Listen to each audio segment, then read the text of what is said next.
palais de la justice pour interpeller l'opinion nationale et internationale sur les faits qui caractérisent le déroulement de la justice dans notre pays.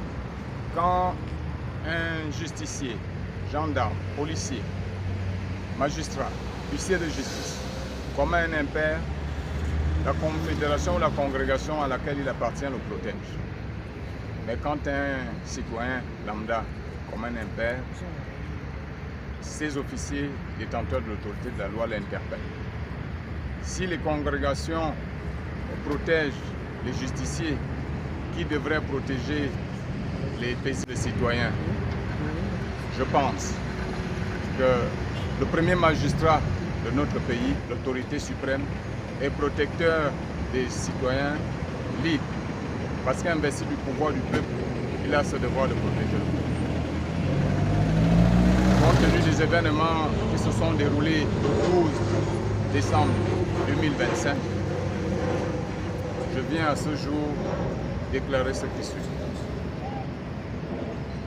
Mesdames et messieurs de la presse nationale et internationale, mesdames et messieurs, mes chers concitoyens, le 12 décembre 2025, dans une journée apparemment calme, un groupe d'individus mal intentionnés ont fait éruption dans ma propriété à l'aide des engins de démolition et se sont mis à détruire tous mes biens et ceux de mes locataires. Au seul motif, nous exécutons, je cite, nous exécutons l'ordre du président de la République.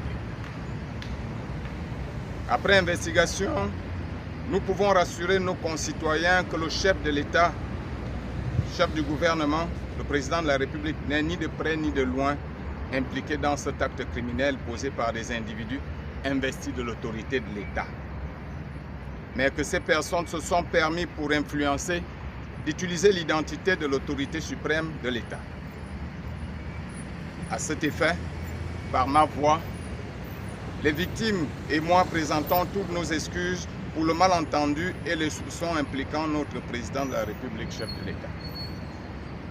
Monsieur le président de la République, chef de l'État, nous les victimes des casses abusives, venons humblement vers vous solliciter votre arbitrage en vos qualités d'autorité suprême et premier magistrat de notre système judiciaire, garant du respect des lois et de la stabilité dans notre pays.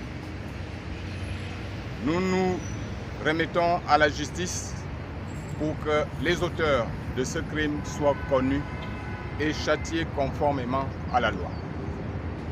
C'est pourquoi, en ce jour du 20 janvier 2026, nous avons déposé une plainte avec constitution de partie civile auprès du procureur de la République contre M. Joël Gaël Okwele, représentant les intérêts de M. Tite Okwele Leboussi, instigateur du crime.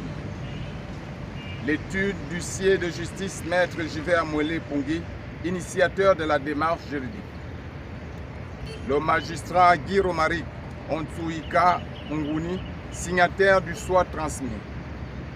Monsieur Charlan Abagamita, le commandant de l'unité de gendarmerie dirigée sur les lieux des faits. Pour violation des lois de la République et destruction volontaire des biens d'autrui.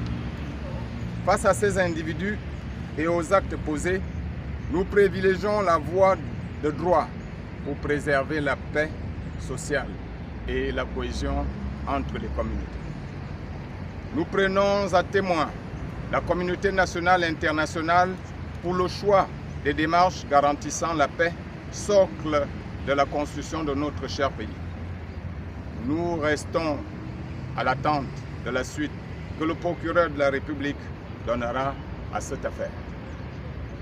À ce niveau des démarches, nous rassurons l'opinion et les victimes du traitement impartial que fait montre notre système judiciaire face aux détenteurs de l'autorité de l'État.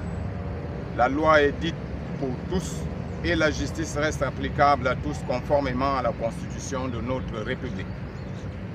Nous informons également aux tiers que dans les prochains jours, nous allons saisir les autorités compétentes aux fins de l'annulation du titre foncier douteux, objet de toutes les malversations. Nous reviendrons à cet effet pour une communication bien précise. Je vous remercie.